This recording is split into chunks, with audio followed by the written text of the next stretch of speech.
छठ के साथ ही त्योहारों का मौसम लगभग बीत चुका है और इन त्योहारों के बीतने के साथ कोरोना के केसेस में थोड़ी रफ्तार पकड़ी है। कई राज्यों में कम ही सही कोरोना के मामले आ जरूर रहे हैं। दिल्ली में 20 दिन बाद कोरोना से 2 मरीजों की मौत हुई। इस बीच कोरोना के बूस्टर डोज को लेकर भी WHO समेत कई देशों में चर्चाएं काफी तेज है। अब सवाल ये उठ रहा है कि क्या त्योहारों के दौरान की गई लापरवाही कोरोना के बढ़ते केसेस का कारण है? अगर ऐसा है तो फिर क्या ये आगे चलकर तीसरी लहर का कारण बन जाएगी? एक रिपोर्ट।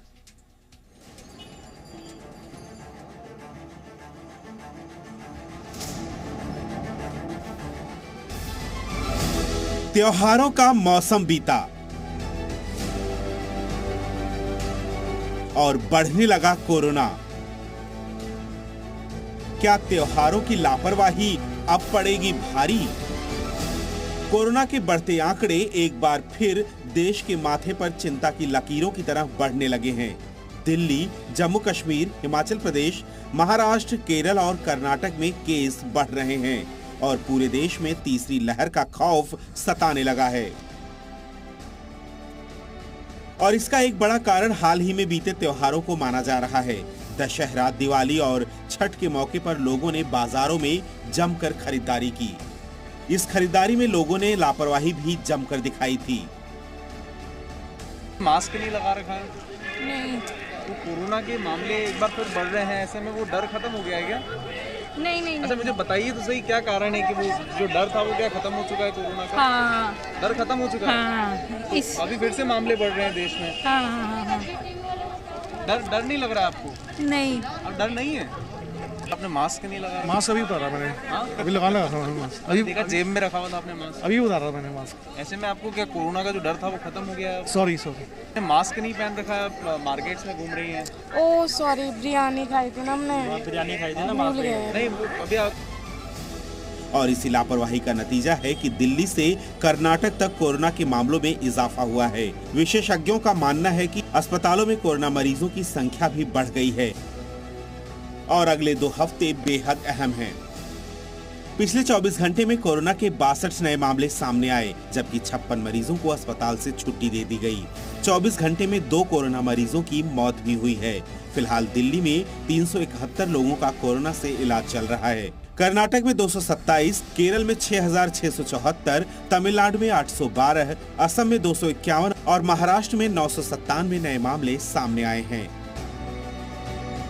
पिछले 20 दिनों में पहली बार ऐसा हुआ है कि जब दिल्ली में किसी मरीज की कोरोना से मौत हुई है।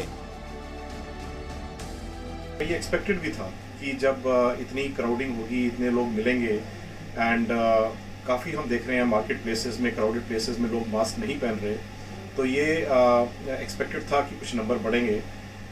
जितने भी केसेस देखे हैं फॉर्चुनेटली वो माइल्ड ही केसेस हैं एंड जनरली पेशेंट्स पूरी तरह वैक्सीनेटेड थे, इसलिए बीमारी ज़्यादा सीवियर नहीं हुई है। थोड़ा सा हॉस्पिटलाइजेशन का नंबर भी बढ़ा है, तो अगले आने वाले 2 हफ्ते, आई थिंक 2-3 हफ्ते बहुत इंपॉर्टेंट होंगे। यूपी के नोएडा में स्कूल खुलते ही एक प्राइवेट स्कूल में बच्चे के कोरोना संक्रमित होने की खबर आ गई। स्कूल के मिडिल विंग को बंद करके ऑनलाइन क्लासेस शुरू करनी पड़ी।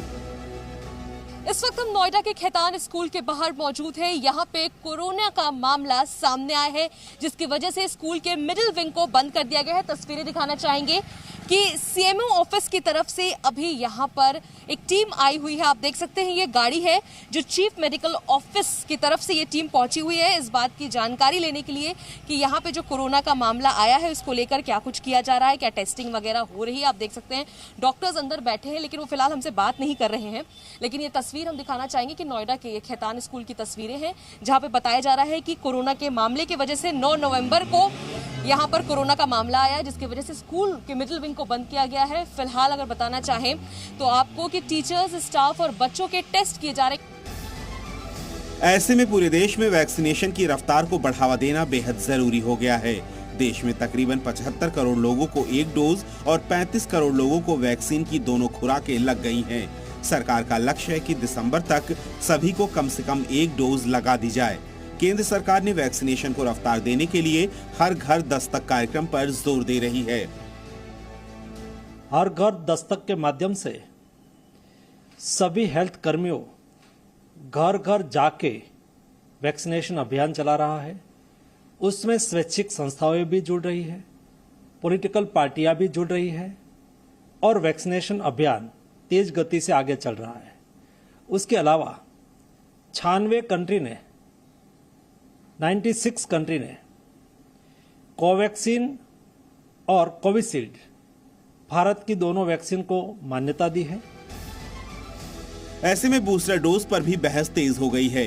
कोवैक्सीन बनाने वाली कंपनी भारत बायोटेक के एमडी डॉक्टर कृष्णा झल्ला के मुताबिक जिन लोगों को दोनों डोज लग चुकी है उन्हें 6 महीने के बाद बूस्टर डोज लगवानी चाहिए।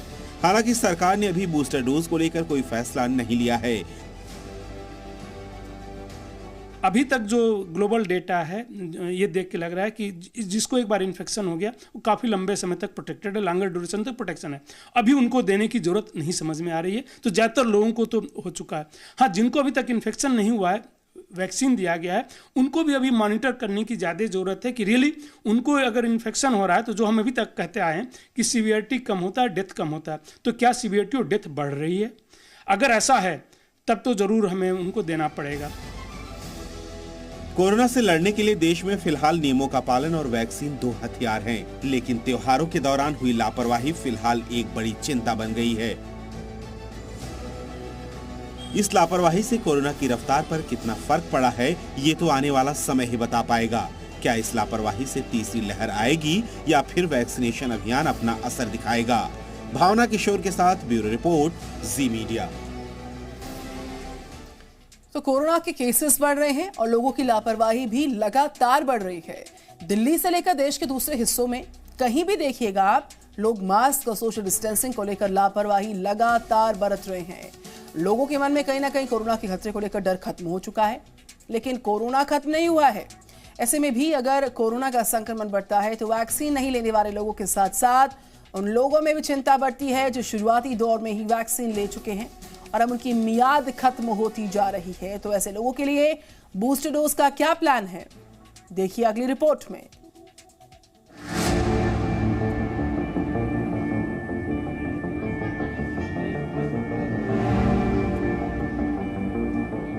भारत में कोरोना से बचाव के लिए वैक्सीनेशन की शुरुआत हुई तो कॉमोर्बिड यानी कमजोर प्रतिरोधी क्षमता वाले लोगों को प्राथमिकता दी गई। बुजुर्ग, बीमार या कमजोर प्रतिरोधी क्षमता वाले इन लोगों को वैक्सीन की दोनों डोज लग चुकी हैं। वो संक्रमण के घातक खतरे से महफूज है, लेकिन देश में कोरोना का संक्रमण पूरी तरह से खत्म नहीं हुआ है। ऊपर से कोरोना के वैक्सीन के कारगर रहने की भी 6 से 12 महीने तक की मियाद है और जिन लोगों को 8 महीने पहले वैक्सीन लगी थी उनमें बूस्टर डोज को लेकर चर्चा शुरू होने लगी है, क्योंकि दुनिया के 30 से ज्यादा देशों में कोरोना की वैक्सीन की बूस्टर डोज लगनी शुरू हो गई है और फाइजर, मॉडर्ना जैसी विदेशी कंपनियों ने ये ऐलान भी किया है कि फाइजर और मॉडर्ना की वैक्सीन लेने वालों के लिए वैक्सीन की बूस्टर डोज जरूरी है। ऐसे लोगों को दोनों डोज लेने के साल के आखिरी में बूस्टर डोज लेना होगा और इसका असर बरकरार रखने के लिए हर साल एक डोज लेनी होगी। हालांकि भारत में कोवैक्सीन और कोविशील्ड वैक्सीन ज्यादातर लोगों को लगाई जा रही है और इन वैक्सीन में बूस्टर डोज की कितनी जरूरत है इसकी रिसर्च अभी जारी है। कोवैक्सीन बनाने वाली भारत बायोटेक ने भी बूस्टर डोज का ट्रायल शुरू कर दिया है। दिल्ली के एम्स में कोवैक्सीन की बूस्टर डोज का ट्रायल ऐसे लोगों पर हो रहा है जिन्होंने 6 महीने पहले वैक्सीन की दोनों डोज ले ली थी। माना जा रहा है कि एंटीबॉडी बनने में अगर बड़ा अंतर देखा गया तो बूस्टर डोज को मंजूरी मिल सकती है। कुछ हद तक हमें बूस्टर डोज की जरूरत पड़ेगी, लेकिन जो हम क्लियर नहीं है अभी वो 2-3 चीजें हैं। पहली चीज तो ये है कि किन लोगों को बूस्टर डोज लेना चाहिए। कुछ स्टडीज ये दिखाती हैं कि उन लोगों में जिनमें इम्यूनिटी कम है, जिन जैसे कीमोथेरेपी वाले पेशेंट्स हैं, ट्रांसप्लांट वाले पेशेंट्स हैं या एल्डरली लोग हैं जिनकी इम्यूनिटी कम है, उनमें शायद बूस्टर डोज की जरूरत पड़े, क्योंकि उन लोगों में इम्यूनिटी जो है इतनी काफी कम हो जाती है और सीरियस इन्फेक्शन के चांसेस बढ़ जाते हैं। वैसे जानकारों का मानना है कि जिस वैक्सीन की दोनों डोज ली गई हो उससे अलग दूसरी वैक्सीन को बतौर बूस्टर डोज लेना ज्यादा फायदेमंद हो सकता है। हालांकि एक्सपर्ट्स की राय में हर किसी को बूस्टर डोज लगवाने की जरूरत नहीं पड़ेगी। खास तौर पर ऐसे लोग जिन्हें एक बार कोरोना संक्रमण हो चुका है, उनके शरीर में नेचुरल एंटीबॉडी भी तैयार हो जाती है, इसीलिए उन्हें वैक्सीन की जरूरत नहीं है। अभी तक जो ग्लोबल डेटा है ये देख के लग रहा है कि जिसको एक बार इन्फेक्शन हो गया वो काफ़ी लंबे समय तक प्रोटेक्टेड है, लॉन्गर ड्यूरेशन तक प्रोटेक्शन है। अभी उनको देने की जरूरत नहीं समझ में आ रही है, तो ज़्यादातर लोगों को तो हो चुका है। हाँ, जिनको अभी तक इन्फेक्शन नहीं हुआ है, वैक्सीन दिया गया है, उनको भी अभी मॉनिटर करने की ज़्यादा ज़रूरत है कि रियली उनको अगर इन्फेक्शन हो रहा है तो जो हम अभी तक कहते आए हैं कि सीवियरिटी कम होता है, डेथ कम होता है, तो क्या सीवियरिटी और डेथ बढ़ रही है? अगर ऐसा है तब तो ज़रूर हमें उनको देना पड़ेगा। वैसे दुनिया के तकरीबन 30 से ज्यादा देश बूस्टर डोज लगा रहे हैं, लेकिन भारत में अभी भी 35% आबादी को वैक्सीन की एक भी डोज नहीं लगी है। ऐसे में बूस्टर डोज लगाने का फैसला वैक्सीन की उपलब्धता पर भी निर्भर करेगा। बूस्टर डोज लगवाने का फैसला अगले कुछ ही हफ्तों में सरकार ले सकती है। बूस्टर डोज किसे लगेगी ये खुलासा तो तभी होगा, लेकिन फिलहाल बूस्टर डोज को लेकर दो तर्क चल रहे हैं। एक ये कि बूस्टर डोज की ज़रूरत सभी को नहीं है, और दूसरा ये कि 6 महीने बीत जाएं तो बूस्टर डोज लगवा ही लेनी चाहिए। अगर आपने अब तक वैक्सीन की दोनों डोज भी नहीं ली हैं तो पहले वो काम पूरा कीजिए, और जल्द ही बूस्टर डोज पर फैसला भी आ ही जाएगा। बूस्टर डोज में कौन सी वैक्सीन ज्यादा कारगर होगी उसे लेकर भी अभी फैसला बाकी है, क्योंकि single dose vaccine Sputnik light बनाने वाली कंपनी कहती है कि उसकी वैक्सीन बेहतर बूस्टर साबित होगी। इसी तरह कोवैक्सीन निर्माता भारत बायोटेक कंपनी नाक के जरिए दी जाने वाली मशीन पर काम कर रही है। भारत बायोटेक के मुताबिक नेजल वैक्सीन बूस्टर डोज के लिए अच्छी चॉइस हो सकती है, लेकिन जब तक सरकार फैसला नहीं लेती तब तक आपको बूस्टर डोज के लिए इंतजार करना होगा। Pooja Makkar, Zee media, Delhi. Presenting B News app available on Google Play and App Store. Download it now.